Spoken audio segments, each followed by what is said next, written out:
Wala ka man ngayon sa aking piling, nasasaktan man ang puso't damdamin.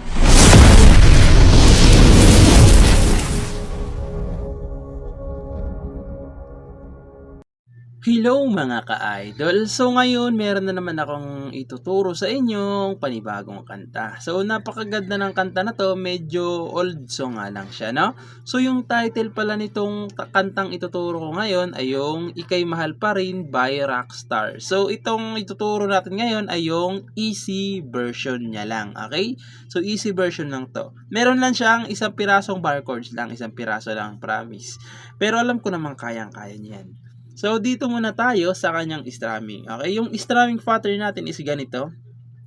Down, down, up, up, down, down. Lagyan nyo ng down, up sa dulo. Okay, kung hindi nyo naman malagyan, hindi nyo kaya yung ganong strumming na may down, up, wag na lang. Okay, so ganito na lang. Down, down, up, up, down, down. So, ganun na lang. Wag nyo na lagyan ng down, up kung hindi nyo mada-down up ng ganun. Okay, so pag yung chords naman is nasa loob ng open close parenthesis is dalawang down lang. Okay? Yung lagi lang natin itinuturo. Dalawang down lang. Okay? Pag nasa loob ng open close parenthesis, yung chords. Okay? So, ganun lang siya, no? Yung strumming natin. Proceed naman tayo dito sa kanyang whole verse. So, yung whole verse niya rito is G. Ayan, mga easy chords lang naman to. So, yung G, first string, second string, fifth string, tsaka sixth string. Okay, G. E minor. So, yung E minor, fourth string lang, tsaka fifth string. Okay, E minor. Sunod is A minor. So, yung A minor, ito siya. Second string to, fourth string, tsaka third string. Ipitin nyo yan. Okay, ayan, A minor. Tapos, babalik kayo ng G. Okay? Pagkatapos nyan, halos dulo lang yung nagkaiba nito. Kung mapapansin nyo dyan, hiniwalay ko lang sila para hindi kayo malito. So, babalik lang ulit kayo ng isa pang G ulit. E minor ulit. A minor ulit. Tapos, D naman. Okay, kasi kanina, di ba, yung una G yung dulo, ito naman is D na. So, yung D, first string, second string, tsaka third string. Okay, ayan yung D.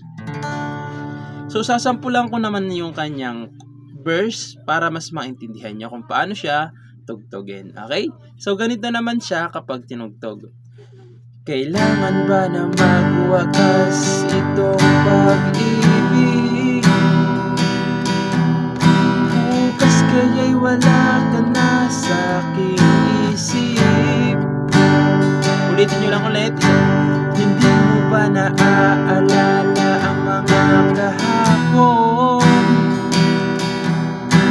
Na dati anong saya't anong tamis. Tapos papasok yung refrain. Doon naman sa part na sadyang pag-ibig natin ay nakakapang. Doon siya papasok yung refrain. Okay? So proceed naman tayo doon sa kanyang refrain. So yung refrain niya naman dito is E minor.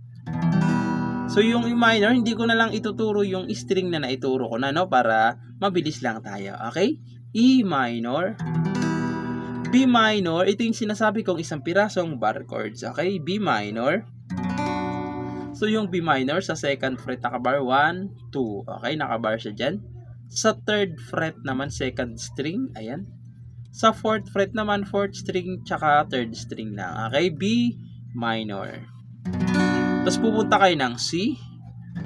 So, yung C, ito siya, second string, fourth string, tsaka fifth string. Okay? Ayan yung C.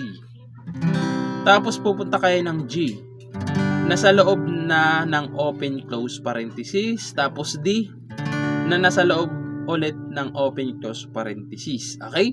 Tapos nyan, uulitin nyo lang muna yung B minor. E minor pala, sorry.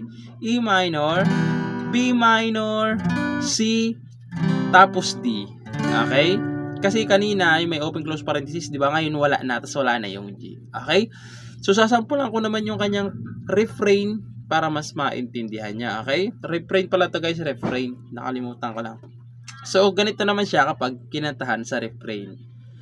Sadyang pag-ibig natin ay nakakapanghinayang. Ngunit sa ating mga mata minsan lamang, patuloy na masasaktan ang mga puso. Ukay pa rin ng paglayo. Tas papasok yung kanyang chorus. Wala ka man ngayon sa aking piling. Doon na papasok yung chorus. Okay? So proceed naman tayo doon sa kanyang chorus. So yung chorus niya naman dito mga ka-idol is G, E minor, A minor, tapos C na nasa loob ng open close parenthesis, tapos D na nasa loob rin. Pagkatapos niyan, uulitin nyo lang ulit yung G.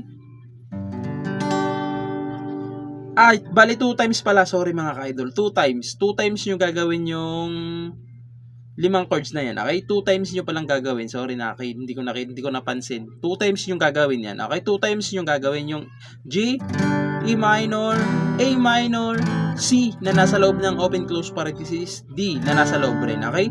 2 times nyo gagawin yan sa chorus. Pag nagawa nyo ng 2 times, pupunta kayo ng isang G. Okay? Isang G. Pero itong G na to is karugtong na to ng kanyang instrumental. Okay? So, isasample ko yung chorus para mas maintindihan nyo. So, ganito naman siya sa chorus.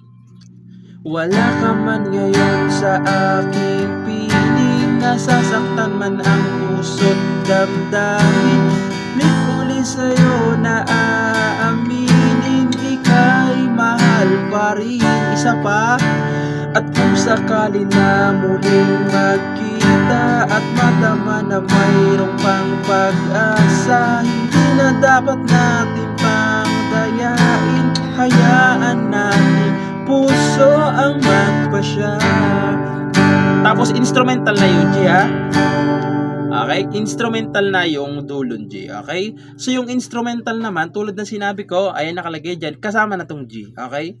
May G lang dyan na nakalagay, pero ito na yon. Okay? Dinugtong ko lang para hindi putol yung chorus. Okay? So yung instrumental is G, E minor, A minor, tapos D. Okay? Pagkatapos ng instrumental, babalik lang ulit kayo doon sa kanyang verse, tas refrain ulit, tas chorus ulit, hanggang matapos na yung kanta. Okay? So, ganun lang naman siya, no? Madali lang siya, easy chords lang siya, may isang pirasong bar chords nga lang. Okay? So, ayun lang. Sana nagustuhan nyo tong tutorial natin at good luck sa matututunan yung panibagong kanta.